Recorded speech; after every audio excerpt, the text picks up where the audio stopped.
চলমান রাজনৈতিক অস্থিরতা ও জনদাবি ঘিরে যে অসন্তোষ দেখা দিয়েছে সেই অসন্তোষ থেকে পরিত্রাণের জন্যই প্রধান উপদেষ্টা ডক্টর মোহাম্মদ ইউনূস জরুরি বৈঠক ডেকেছে উপদেষ্টা মণ্ডলীর সাথে। তার এই বৈঠকটি ইতিমধ্যে কিন্তু শুরু হয়েছে।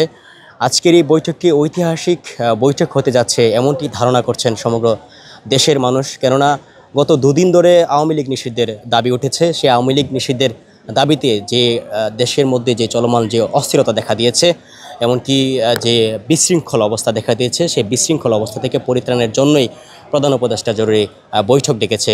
এমনকি আমরা দেখেছি যে আজকে প্রধান উপদেষ্টার যে বাসভবন যমুনায় কিন্তু নিশ্চিদ্র নিরাপত্তা ব্যবস্থা জোরদার করা হয়েছে। কেননা আমরা যেমনটা জেনেছি যে প্রধান উপদেষ্টা যদি আজকে আওয়ামী লীগ নিষেধের ঘোষণা না দেন, সেক্ষেত্রে মার্চ টু যমুনা বা যমুনা অভিমুখে আবারও কিন্তু আসতে পারেন যারা শাহবাগে বিক্ষোভ করছেন তারা। তেমনটি কিন্তু আমরা জেনেছি।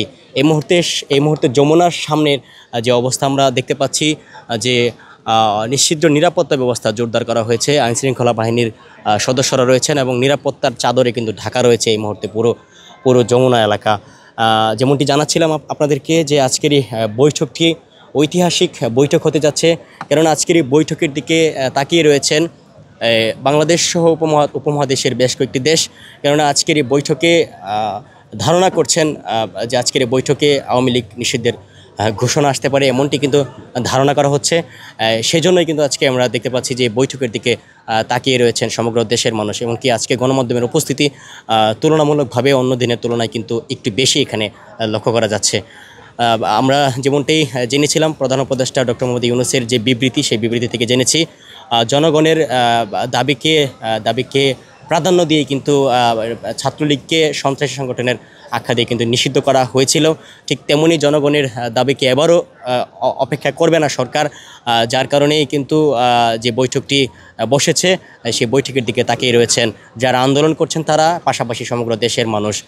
গত দুদিন ধরে এই যমুনা সহ বিভিন্ন এলাকায়, বিশেষ করে শাহবাগ এবং যমুনাতে কিন্তু ব্লকেট করে বিক্ষোভ করেছিলেন জাতীয় নাগরিক পার্টি সহ যারা জুলাই আন্দোলনের নেতৃত্বে রয়েছেন তাদের নেতৃত্বে বেশ কয়েকজন বিক্ষোভকারীকে, এবং ধীরে ধীরে কিন্তু সেই সংখ্যা বাড়তে থাকে। তেমনটি কিন্তু আমরা দেখেছিলাম। আমরা দেখেছি যেমনটি জুমার পরে বিভিন্ন রাজনৈতিক দল এবং বিভিন্ন রাজনৈতিক দলের অঙ্গ সংগঠনগুলো তারা কিন্তু এসে যুক্ত হতে থাকেন। এই যে দাবি আওয়ামী লীগ নিষিদ্ধের দাবি, সেই দাবির সাথে একত্রতা পোষণ করে তারাও কিন্তু যুক্ত হতে থাকেন। এরই ধারাবাহিকতায় আমরা দেখেছি যে দেশে যে চলমান সংকট দেখা দিয়েছে, যে রাজনৈতিক অস্থিরতা দেখা দিয়েছে, সেই রাজনৈতিক অস্থিরতা থেকে পরিত্রাণের জন্যই আজকের এই বৈঠকটি অনুষ্ঠিত হতে যাচ্ছে। যেমনটি জানাচ্ছিলাম যে আজকের এই বৈঠকে এমন একটি সিদ্ধান্ত হয়তো বা আসতে পারে, যেমনটি ধারণা করছেন রাজনৈতিক বিশ্লেষক সহ দেশ এবং দেশের বাহিরের প্রবাসীরা, যেমনটি তারা ধারণা করছেন যে আজকের এই বৈঠক থেকে বাংলাদেশের প্রাচীনতম একটি দল যারা গণহত্যার দায়ে এবং কি মানবতা বিরোধীর অপরাধের দায়ে নিষিদ্ধ হবার সম্ভাবনা রয়েছে, সেই দলটি হয়তোবা আজকে নিষিদ্ধ হতে পারে কিনা, সেজন্যই কিন্তু আজকের বৈঠকের দিকে তাকিয়ে রয়েছেন সমগ্র দেশের মানুষ, এমনকি বিভিন্ন দেশের রাজনৈতিক বিশ্লেষকরা।